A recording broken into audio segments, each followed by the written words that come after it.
India is working to build closer relations with CLMV, Cambodia, Laos, Myanmar, and Vietnam countries within the Association of Southeast Asian Nations, ASEAN region, particularly concentrating on infrastructure development and connectivity between India and CLMV countries. Vietnam is the most important partner for India in this region. India and Vietnam are thought to have a special relationship built upon a shared history and common interest. Waves of peaceful cultural migration from India and the discovery of new land and sea routes shape the ties. Does the modern relationship owe itself to history? Ambassador Wadhwa, how do you rate India and Vietnam relationship in context of our Look East policy? So I think in the context of our Act East policy, Vietnam is actually key. And one of the key countries, along with countries like, I would rate Singapore as a country which, for example, made us actually join hands with ASEAN in the first place.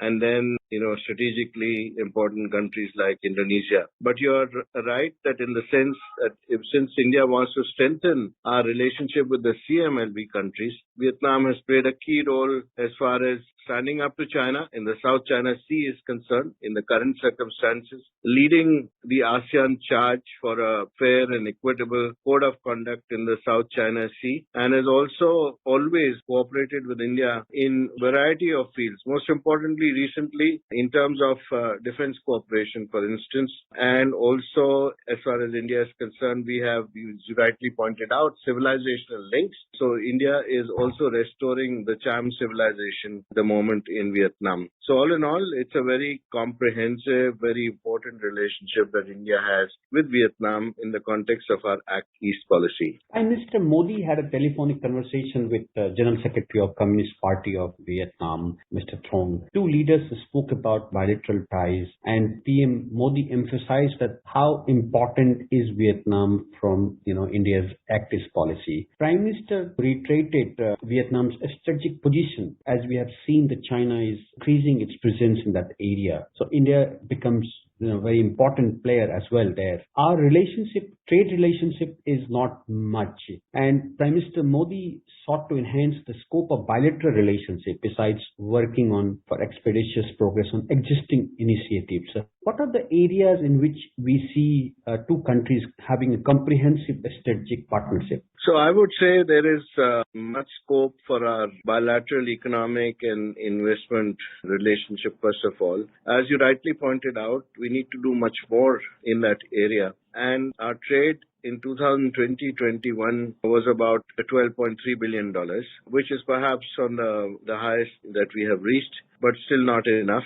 And as far as investments are concerned, India is now looking very actively for investments in Vietnam, especially in the light of the free trade agreements that Vietnam has entered into. So Indian industry, especially over the last couple of years, has ramped up its investments. And now we have $1.9 billion invested in Vietnam in diverse fields like energy and agro-processing, sugar and tea, coffee manufacturing, agrochemicals, IT and auto components. Whereas the Vietnamese investment into India has only been about $28.5 million as of 2020, mainly in pharmaceuticals and IT, chemicals and building materials. So that's why we need to pay more attention.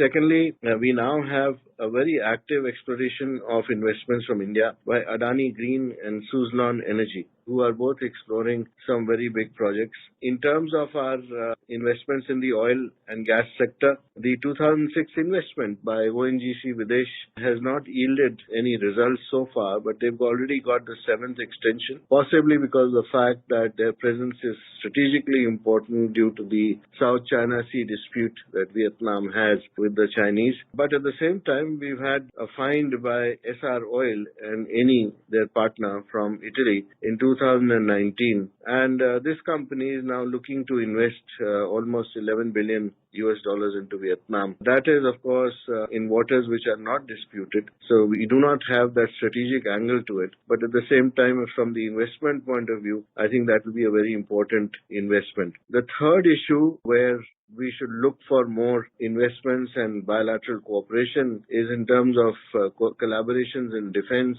and in space. Now, as far as defense is concerned, India is already training Vietnamese personnel as far as on submarines Philippines. We are also paying regular visits into Vietnamese ports. There is already a contract which has been signed for supplying BrahMos missiles. The radars which have been installed on the Vietnamese coastline are extremely important as far as monitoring of activities in the South China Sea are concerned. And at the same time, in space, we've set up a very important tracking station in Vietnam which went online in 2018 and is now connected to the one in Indonesia and in Brunei. And that supplies real-time information on maritime domain awareness. Much more needs to be done in this field. There is a lot of scope there, and the Vietnamese are looking forward to collaboration with India much more in defense and space as well. Absolutely. I mean, the Vietnam and India has been working on defense partnership, and India has a strong Navy-to-Navy cooperation with Vietnam, and it's one of the only few countries with which Vietnam conducts naval exercises. Hanoi allows India's Navy to dock in ports going beyond Halong Bay, which India has asked to develop, and camp runway. So we see, India and Vietnamese are working quite closely in terms of defense, but there is obviously need and scope for more expansion into that. Under 100 million line of credit provided by Indian government, a high-speed guard boat manufacturing project has also been launched for the Vietnam Border Guard Commander. India had handed over the first boat during 2020 virtual summit with Prime Minister Modi and and 2 more Indian manufactured boats have been launched and 7 more will be built in Vietnam. We see such cooperation, which is a response to China's grey zone expansionism in South China Sea, and that directly impinges on Vietnam and Indian interest. But I think we were talking about the trade relationships. The Prime Minister Modi has requested for greater facilitation for market access for India's pharma and agri products in Vietnam. What do you think is holding back in having more Indian, pharmacy and agri products in Vietnamese market? So this has been a long-standing grouse that Indian businessmen have had in Vietnam because there is a very difficult situation which persists in terms of Indian IT companies making headway and getting some market access there. But more importantly, it's in the agricultural sector where Indian, investments are not really reaching the stage that they should in coffee and tea and sugar, for instance, because of certain restrictions that the Vietnamese place on foreign investors in this regard. The other issue is that setting up a joint venture or even in a wholly owned manufacturing facility in Vietnam in these fields requires not only the central but also the federal level approvals. Many times these are delayed inordinately over long periods of time, and then there are a lot of land disputes which arise because the records in certain cases are not very clear. So we've been asking the Vietnamese authorities to set up a special window as far as the Indian investors in this field are concerned so that the Indian investments can go through much more speedily. The other issue is about auto components. And here again, there are restrictions which are placed because of the fact that Vietnam does not want other countries to set up shop and to take away their own market, which they feel they have gathered because of their accession into free trade agreements with other countries. And that's one of the reasons why many other countries are also investing in Vietnam. In fact, investment in Vietnam has become the most important plank for a number of countries in Southeast Asia, including Japan, because of their relationship across the world. But the market access remains a problem. We also have a lot of barriers which are put on agricultural trade, which India would like to see removed as soon as possible. India has given continuous support to Vietnam starting from the days of Champa Kingdom through the colonial, post-colonial, Cold War and post-Cold War phases, including the much recent Act East Asia policy. In fact, recently, India has been involved in restoration of Cham Mountains in Vietnam. So culturally, how much these, activities will bring Vietnam towards us, because we see mostly Vietnamese are close to Chinese. I mean, they find probably some sort of, connections with them than India. So you think our help to them and these kind of activities will play a key role between two countries?